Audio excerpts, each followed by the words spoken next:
टिंगा पइड Peaky ता नाली खाइबार पूरा बिजी मते भी टिके दउनाहांती आगକୁ ଦେଖନ୍ତୁ ଗୋଟେ ବଢିଆ ଜିନିଷ କ୍ୟାप्ଚର କରିଛି ମୋ ଟିଙ୍ଗା ଖାଇଲା ବେଳେ ପ୍ୟାଣ୍ଟରେ ଗୋଟେ ପଡ଼ିଗଲା ଟିକେ ସେ ତାକୁ ଚାଟିକି ଏମିତି ଖାଉଛନ୍ତି।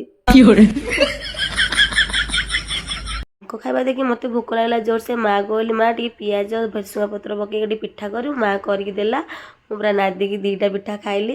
ଟିଙ୍ଗା ବାବୁଙ୍କର ନା ଆଜି ଖାଇବାଟା ପୁରା ଜମିଗଲା ତାଙ୍କ ପାଇଁ ଏକରେ କଷା କରିଥିଲି ଆଉ ବହୁତ ଦିନ ହେବ ଟିଙ୍ଗା ବାବୁ ଲୁଣ ପାଣି ଖାଇନଥିଲେ କହିଲେ ମା ମୋ ପାଇଁ ଟିକେ ଟମାଟୋ ବାଇଗଣ ସେକା କରିଦେ ମୁଁ ଖାଇବି ପୁରା ଭର୍ତ୍ତା କରି ପୁରା ଶାନ୍ତିରେ ସେ ଖାଇଲେ।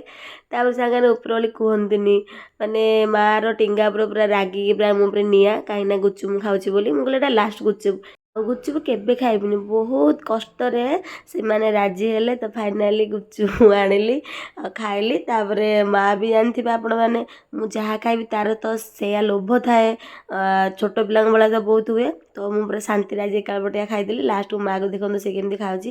ଆଜିର ମିନି ବ୍ଲଗ୍ ଏଇଠି ରହୁଛି ଭିଡ଼ିଓଟି ଭଲ ଲାଗେ ସବସ୍କ୍ରାଇବ୍।